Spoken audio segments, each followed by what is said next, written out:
عورتوں کی عزت کرنا، غریبوں کی مدد کرنا، اس طرح آپ کا بچپن ہر برائی سے پاک گزرا، شرافت، نیک نامی اور بزرگی کے ساتھ گزرا، اور آپ نے اسی زمانے میں بکریاں چرانا شروع کر دی۔ جو لوگ چاہتے تھے اب کی بکریاں آپ کے حوالے کر دیتے، آپ انہیں جنگل میں لے جاتے، وہاں دن بھر بکریاں چرتی اور آپ ان کی نگرانی فرمایا کرتے تھے۔ لوگ آپ کے اخلاق، آپ کی عادتوں کو دیکھتے، انہیں بڑی حیرت ہوتی۔ آپ کی سچائی، آپ کی پاکیزگی کو دیکھتے تو ان کے دلوں میں آپ کے لیے عزت اور بڑھ جاتی۔ آپ کی سچائی، نیکی، شرافت میں سارے مکہ میں آپ کی محبت، عزت بڑھ گئی تھی۔ یہی وجہ تھی کہ آپ کو نام مکہ والوں نے امیر یعنی امانت دار رکھ دیا تھا۔ آپ اسی نام سے پکارے جانے لگے۔ اس زمانے میں مکہ کے قریب ہر سال کچھ میلے لگا کرتے تھے۔ بڑے چھوٹے ہر طرح کے مکہ کے قریب میلے لگا کرتے تھے۔ لوگ دور دور سے وہاں، بڑے بڑے بزنس مین، بڑے بڑے لوگ آتے تھے، وہاں اپنی دکان لگاتے تھے۔ ان میں سب سے بڑا میلہ اوقاس کا میلہ تھا۔ اس میلے میں سارے قبیلے کے لوگ ایک ساتھ جمع ہوتے تھے اور دوسرے ملکوں کے بھی لوگ اس میں آیا کرتے تھے اور اپنے ساتھ ایسے شعر لکھ کر لاتے تھے جس میں اپنے خاندان کی اور اپنے باپ داداؤں کی بڑائیاں ہوتی تھی۔ اس اوقاس کے میلے میں یہ لوگ جتھے یعنی گروپ بنا کر بیٹھا کرتے تھے اور نظمیں پڑھا کرتے تھے، اور انہی برائیوں کے چکر میں ان کی آپس میں کبھی کبھی زبردست لڑائیاں بھی ہو جاتی تھی۔ ایک بار کا واقعہ ہے کہ اوقاس کے میلے میں، اوقاس کے بازار میں دو آدمی میں لڑائی ہو گئی اور اتنی لڑائی بڑھ گئی کہ ان میں سے ایک مارا گیا۔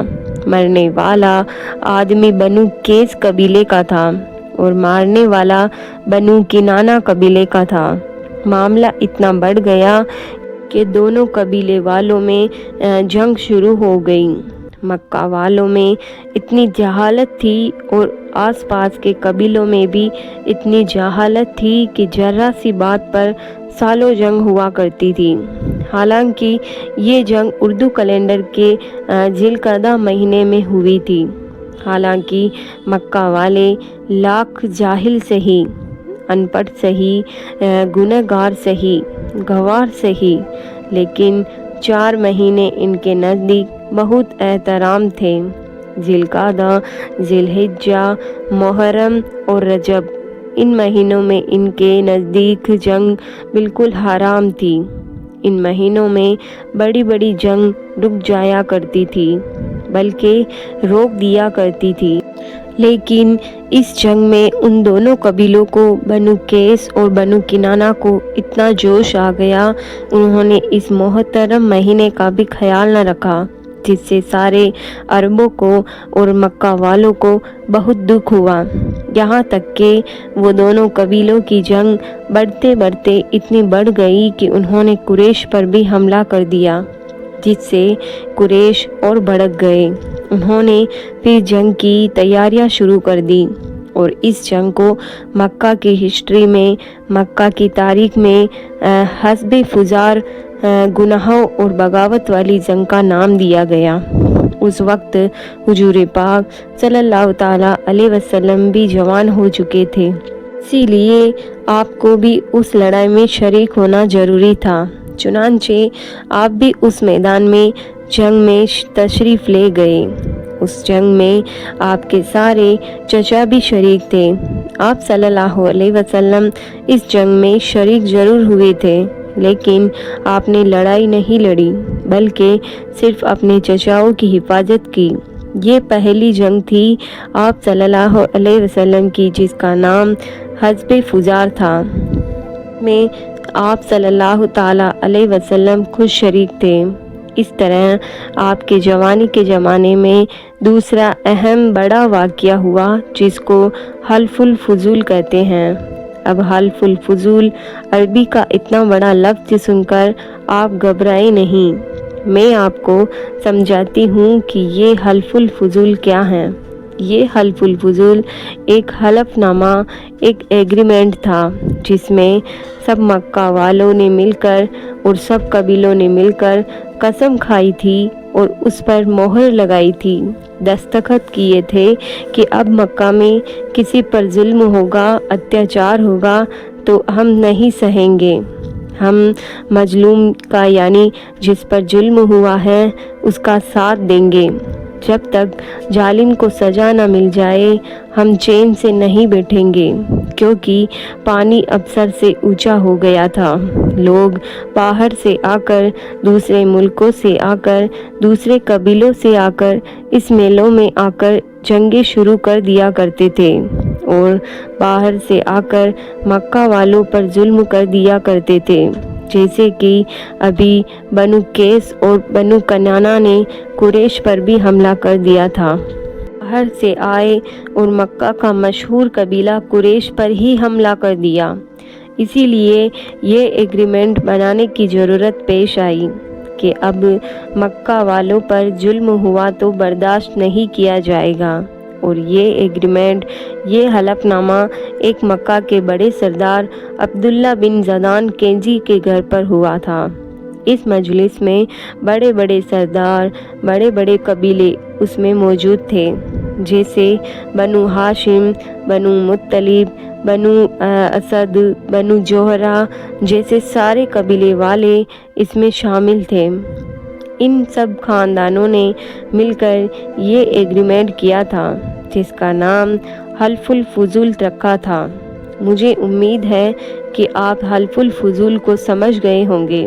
خود حضور پاک بھی اس وقت اس حلف نامے میں ایگریمنٹ کے وقت شریک تھے۔ اس وقت آپ کی عمر 20 سال سے بھی زیادہ ہو چکی تھی۔ آپ اس ایگریمنٹ میں اس لیے شریک ہوئے تھے کہ معاملہ مظلوموں کو، مصیبت زدہ لوگوں کو انصاف دلانے کا، ان کا مدد کرنے کا، جو کہ آپ کا اصل جذبہ تھا، اصل کام تھا، کیونکہ آپ ہمیشہ غریبوں کی، غم زدہ لوگوں کی مدد کیا کرتے تھے، ان کے دکھ درد میں کام آیا کرتے تھے۔ اسی لیے آپ اس ایگریمنٹ، اس حلف الفضول جس کا نام ہے، اس میں بڑھ چڑھ کر حصہ لیا تھا۔ آخر میں ایک بات آپ لوگوں سے کرنی ہے کہ میں یہ سب ڈیٹیل اور تفصیل اور باریک باریک باتیں بتانا اس لیے ضروری سمجھتی ہوں کہ بہت سارے لوگ بہت غور سے حضور پاک کی سیریز سن رہے ہیں، دیکھ رہے ہیں، اور میں چاہتی ہوں ان کے سامنے ساری باتیں آ جائے تاکہ آنے والی جو سیریز حضور پاک کی ویڈیوز ہیں اور پوری سیرت مبارکہ ہے انہیں اچھی طرح سے سمجھ میں آئے۔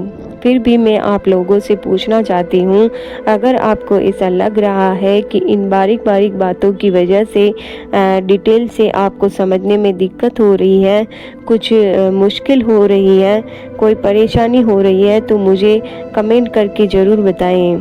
جو لوگ یہ چاہتے ہیں کہ باریک باریک باتیں بھی بتائی جائیں وہ لوگ بھی کمنٹ کریں، اور جو لوگ یہ چاہتے ہیں کہ باریک باریک باتیں نہ بتائی جائے، صرف بڑے بڑے واقعات اور بڑی بڑی باتیں ہی بتائی جائیں، وہ لوگ بھی کمنٹ کریں تاکہ میں کمپیئر کر سکوں۔ ٹھیک ہے، تو میں آپ کے کمنٹس کا انتظار کر رہی ہوں تاکہ آنے والی جو سیریز ویڈیوز ہیں اس پر میں آپ جیسا چاہتے ہیں، کیونکہ میں آپ پر بوجھ نہیں ڈالنا چاہتی۔ جتنا آپ سننا چاہتے ہیں اتنا ہی میں آپ کو سنانا چاہوں گی، لیکن میرے حساب سے چھوٹی چھوٹی باتیں بھی جو سمجھ میں آ سکے وہ بتانا ضروری ہے۔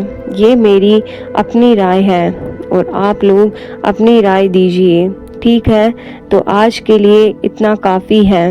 ویڈیو کافی لمبا ہو رہا ہے۔ ہم 10ویں حصے میں سنیں گے کہ حضور پاک صلی اللہ تعالیٰ علیہ وسلم اور حضرت خدیجہ رضی تعالیٰ عنہا کی زندگی کی جو شروعات ہے کس طرح بزنس و تجارت سے ہوئی، اور پھر بعد میں جا کر کیسے ان کا نکاح ہوا، یہ ہم 10ویں حصے میں مکمل تفصیل سے بتائیں گے۔